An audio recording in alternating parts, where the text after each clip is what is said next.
The average first home buyer is about 35 years old. And this actually makes me pretty sad. The reason why it makes me sad is I feel these people are waiting too long to get into the real estate market. Many of these people that are buying their first home at 35 could have bought an investment at 25, maybe even 30. That 5-10 years of difference in the market would have grown their original savings, that equity in their investment, by at least double. Historically speaking, that equity would be worth at least double if they had just thrown it into a good investment across Australia. Now, in many other instances, you could perform better than double and some a little bit less.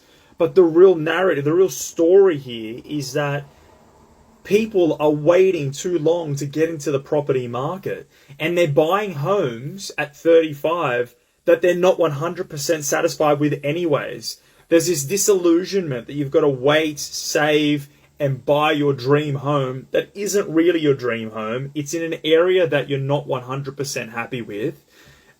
Maybe not even 70 or 60% happy with. You know, you've come from a market where you're renting somewhere that you actually like to live to go buy a home in a market that you're not, completely sold on. Now, that's especially true for the major metropolitan markets like Sydney, Melbourne, Brisbane, and it's really disheartening. I want to see more people investing earlier, buying an investment earlier, rather than waiting till they're 35, saving for 10 years to go and buy a home that they're not completely satisfied with.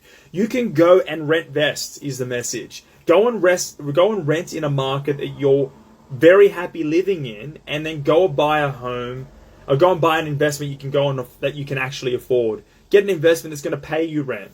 There are many people now that are really happy. They're satisfied because they've seen the rent on their property go up by 10, 15, 30%. And what was maybe a neutrally geared property is now positive. Even though interest rates are going up, they've seen the rent on their property go up, and they've had time. They've had equity in that investment.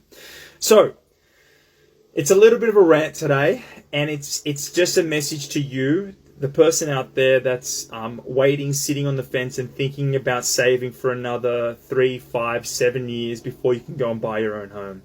Get out there, have a look at different options that are available to you. See if you can rent where you like to live and buy what you can afford. Happy investing, everybody.